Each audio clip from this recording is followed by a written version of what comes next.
During the day, middle-class neighborhoods project a sense of predictable safety.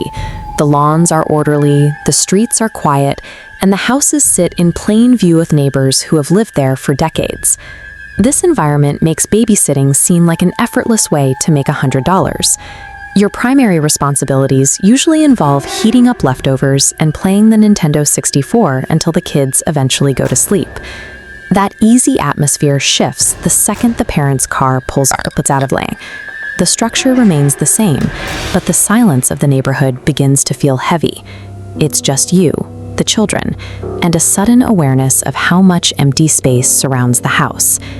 In this moment, the physical boundaries of the property, the fences and the deadbolts, are only as strong as the person managing them. You're no longer just a guest. You are the only person standing between the quiet street outside and the shadows stretching across the yard. It's an immediate transition from being a teenager with no real responsibilities to carrying the weight of protecting another human life. You're forced to act as the final line of defense before you've even learned how to handle a real crisis.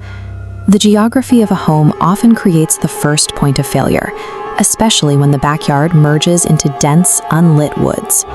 A 15-year-old was walking an 8-year-old named Mike and his dog near the tree line when the dog suddenly froze. It began barking at the brush with a level of aggression that suggested something much larger than a small animal was hiding there. Standing just beyond a large tree was a man, perfectly still, watching them. He didn't run when he was spotted. He simply stared. It was only after the babysitter yelled out that the figure turned and walked back into the darkness of the trees. Back inside, the safety of the house was tested. A heavy bucket of beach toys sitting on the patio was suddenly knocked over, the plastic balls clattering across the deck. Someone was moving around the exterior of the house, tapping on windows and pushing wind chimes. Realizing the doors might not be enough, the teenager made a desperate choice. He had the 8-year-old retrieve his father's hunting rifle. He held the weapon up to the glass, showing the crouched figure outside that the situation had escalated to a lethal level. When you see a stranger testing the handles of your home, the idea of a safe neighborhood disappears. You realize that a locked door is only a deterrent for someone who wasn't planning on coming inside anyway. The terror of being watched is replaced by visceral chaos when the threat moves from the yard into the house itself. Passive observation turns into an active, violent confrontation with the people inside.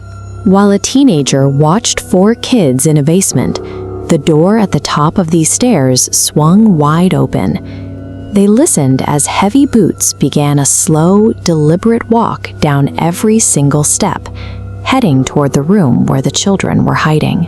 In a separate incident during a blizzard, 3 men began hammering on a front door at midnight, screaming to be let in.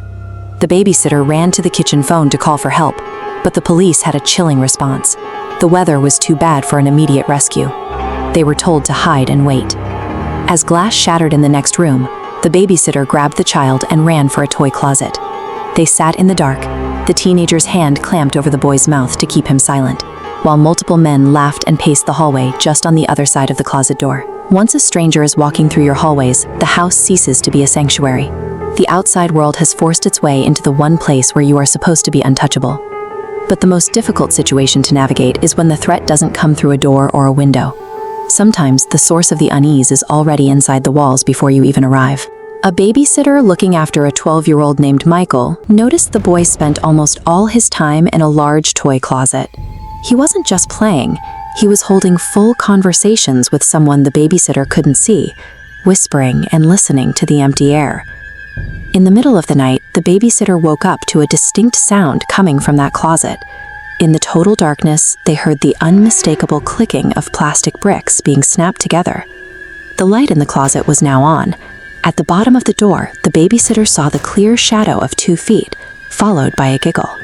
They lunged forward and threw the door open, finding the closet completely empty.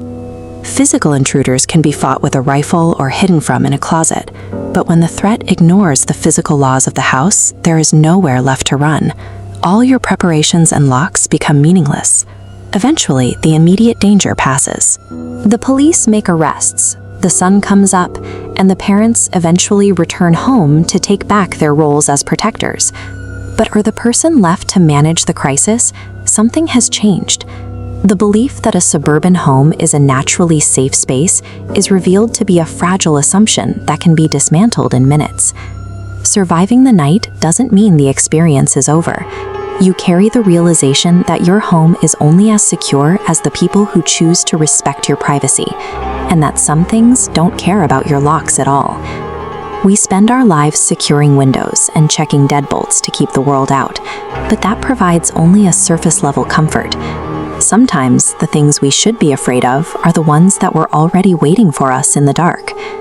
Once that boundary is crossed, whether by a man in the woods or something unexplainable in a child's room, the feeling of being truly safe is something that can never be fully restored.